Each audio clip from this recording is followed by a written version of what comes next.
Shalom Aleichem. Hoje vamos falar um pouco sobre escolhas e consequências. Vamos falar um pouquinho nesse ínterim sobre uma matéria que é muito discutida, que é a questão do livre-arbítrio. Ou seja, o livre-arbítrio nos diz que nós podemos fazer as escolhas que desejarmos das nossas vidas. Porém, cada uma delas trará sobre nós as consequências. Vamos ver como é que isso aqui funciona na prática através das Escrituras? O primeiro texto que nós vamos trabalhar é Gênesis 28, de 1 a 4, que diz: E Isaac chamou a Yaakov e abençoou, e ordenou-lhe, disse-lhe: Não tomes mulher de entre as filhas de Canaã. Levanta-te e vai a Padã Arã, à casa de Betuel, pai de tua mãe, e toma de lá uma mulher das filhas de Labão, irmão de tua mãe. E o El Todo-Poderoso te abençoe e te faça frutificar e te multiplique, para que sejas uma multidão de povos, e te dê a bênção de Abraão, e a ti e a tua semente contigo, para que em herança possuas a terra de tuas peregrinações que Elohim deu a Abraão. Amados, vamos considerar algumas coisas nesse texto. A primeira delas é a seguinte: Isaac chama Yaakov, que já é um adulto, já é um homem formado, já é um homem que tem suas convicções, que tem os seus direcionamentos de vida, já sabe o que quer, e mesmo assim, Isaac chama Yaakov e diz a ele para ir até a casa do seu tio, Labão, para poder buscar de lá uma esposa. E isso aqui é uma coisa incrível, porque nós temos hoje na nossa sociedade os nossos filhos fazendo opções, tomando decisões, sem sequer se preocupar com aquilo que os seus pais pensam. E aqui é interessante que Isaac estava fazendo isso porque o seu outro filho já havia tomado decisões erradas, casado com mulheres estranhas, e nós vamos ver mais adiante quais foram as consequências disso. Mas aqui ele pega Isaac, que é solteiro, e diz a ele para que ele vá buscar dentro da sua família uma esposa. E isso aqui é uma coisa muito incrível, porque isso mostra para a gente o seguinte, que Isaac estava preocupado com a sua descendência. E como ele viu que o irmão de Yaakov já havia se perdido no caminho, restou Yaakov para poder dar a Isaac uma descendência pura. E ele faz uma coisa muito interessante, e ele abençoa Yaakov dizendo: o El Todo-Poderoso, lá em hebraico está El Shaddai, te abençoe, te faça frutificar, te multiplique para que sejas uma multidão de povos. Só lembrando que esta palavra já tinha sido dada a Abraão. E te dê a bênção de Abraão, a ti e a tua semente contigo. Ou seja, Isaac está estabelecendo uma continuidade. E ele diz assim: para que em herança possuas a terra de tuas peregrinações que Elohim deu a Abraão. Amados, isso aqui é uma coisa muito importante. Isaac está dizendo para Yaakov o seguinte: a herança, a bênção é tua, não do teu irmão. O teu irmão já se perdeu no caminho. Ele já perdeu o rumo, agora restou você para poder dar continuidade à promessa do Eterno para a nossa família. Ele dá um conselho ao seu filho. E Yaakov tinha duas opções: desobedecer e fazer aquilo que ele desejava, ou então se submeter ao conselho do pai e ir adiante. Primeiro passo: Isaac envia Yaakov para sua parentela a fim de buscar uma esposa.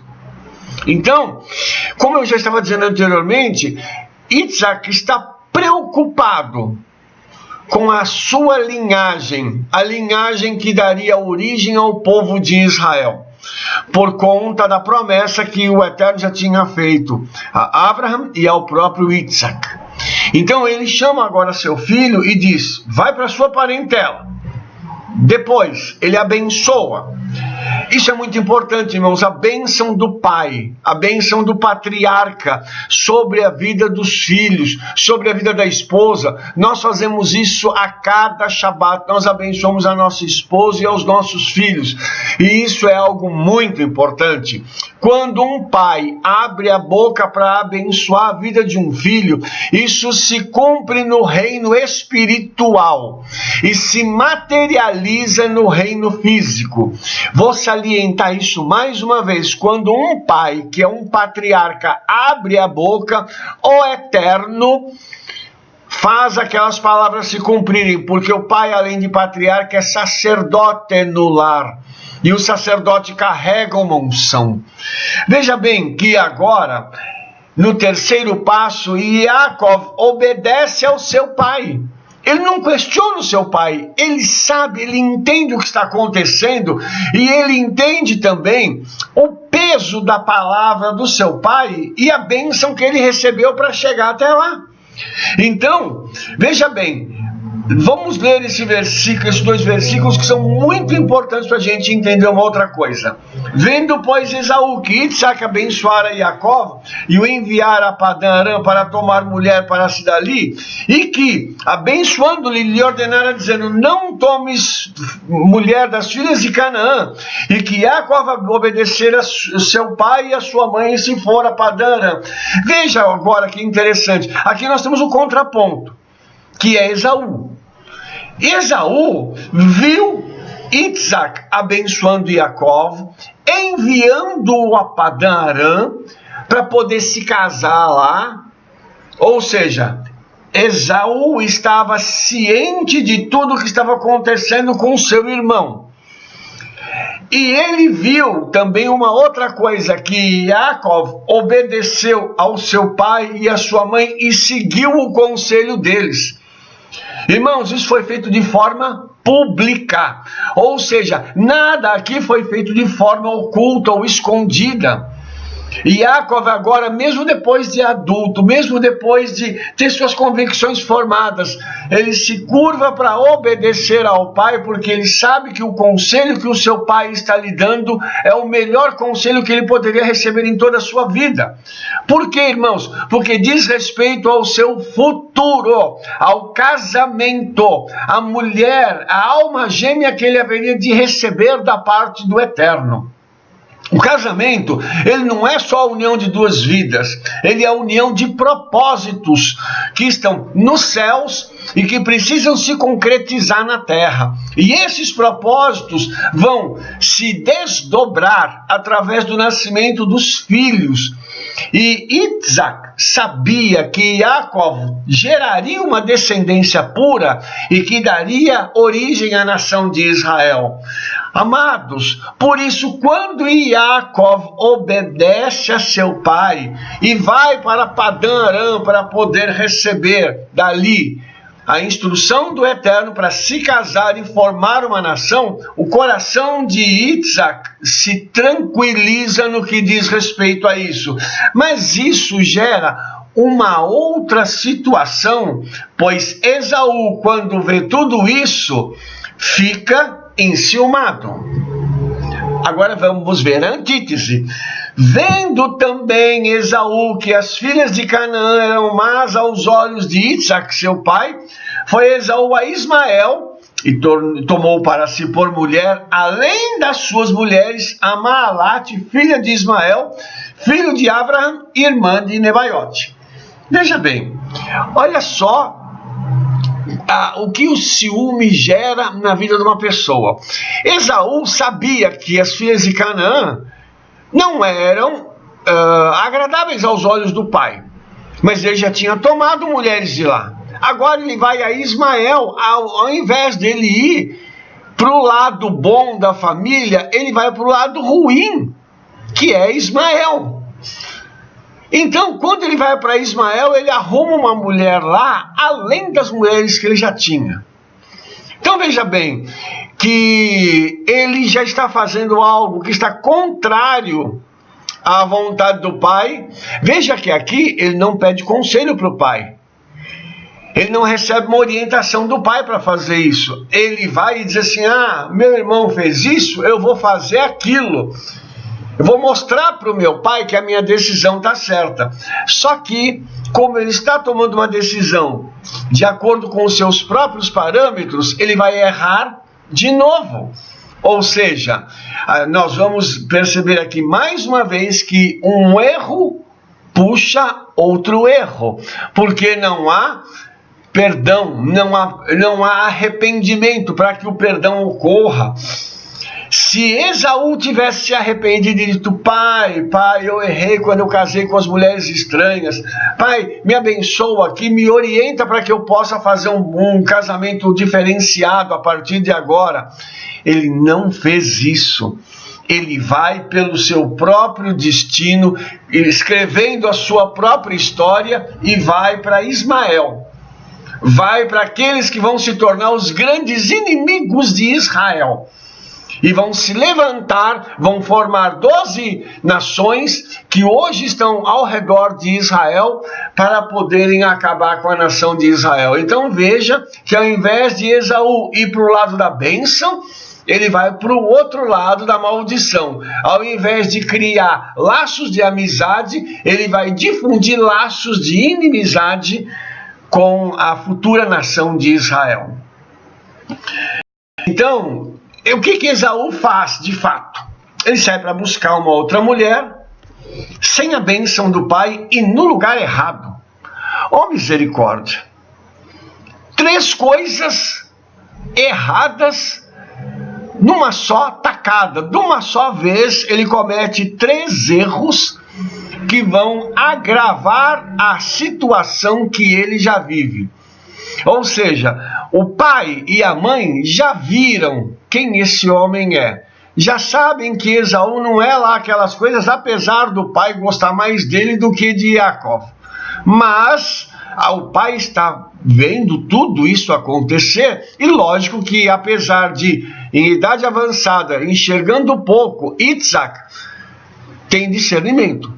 E o discernimento dele e os conselhos da sua esposa, que está vendo tudo isso acontecer, mostram que as escolhas de Esaú são totalmente erradas.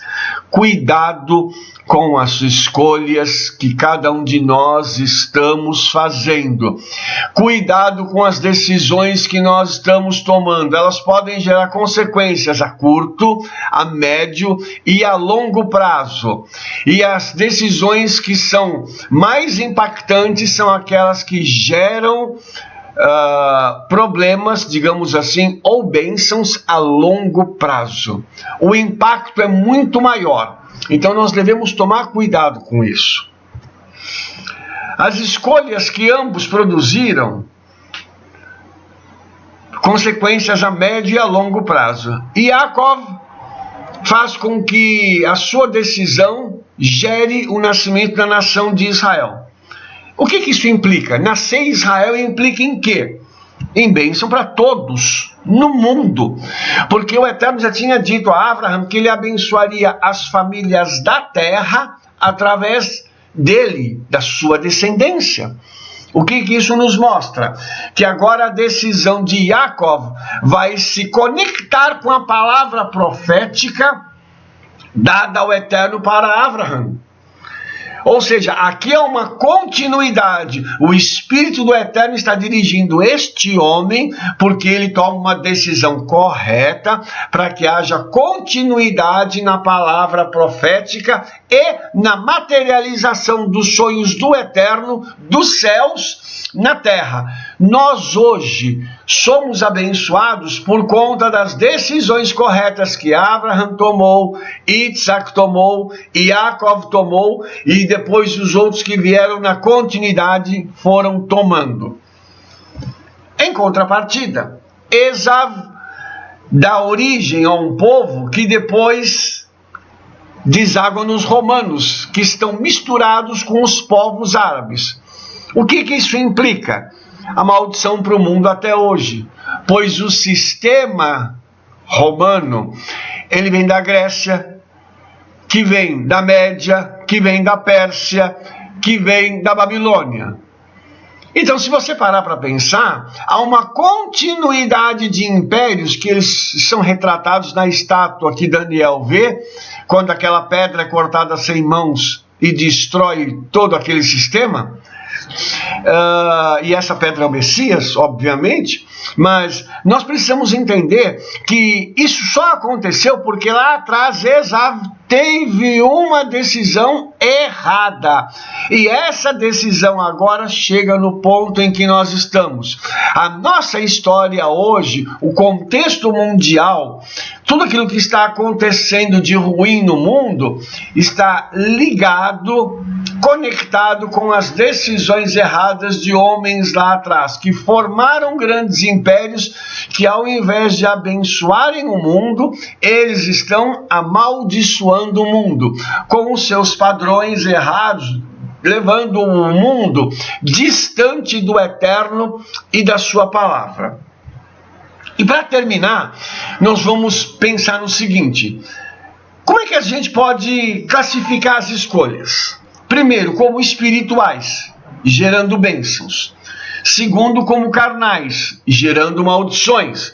Isso é meio que óbvio, mas se nós não pararmos para pensar bem naquilo que nós vamos decidir, nós não vamos conseguir acertar. Lembrando que todas as escolhas são feitas com oração, com jejum, com aconselhamento.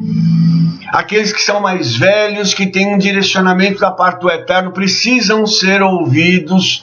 Pergunte a alguém antes de tomar uma decisão importante. Ore muito antes de tomar uma decisão importante. Peça ao Espírito Santo que lhe dê sinais, porque a sua decisão pode gerar consequências não só para você, como para os seus filhos, para os seus netos e a sua descendência que virá após ele.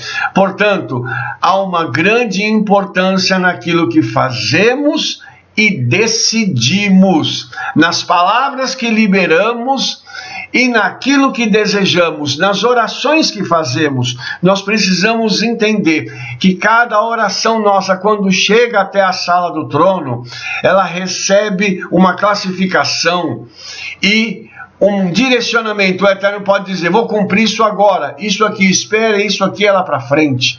Então, vamos continuar orando, vamos continuar pedindo ao Espírito Santo que nos dê discernimento, entendimento e direcionamento para que todas as nossas decisões sejam tomadas da forma correta. Que o Eterno nos abençoe e que, em nome de Yeshua, nós possamos ter maturidade para podermos tomar as decisões corretas, alcançando os propósitos do coração de Yeshua. Shalom, shalom, Shavuot Tov, Beshem Yeshua Mashiach, amém, amém.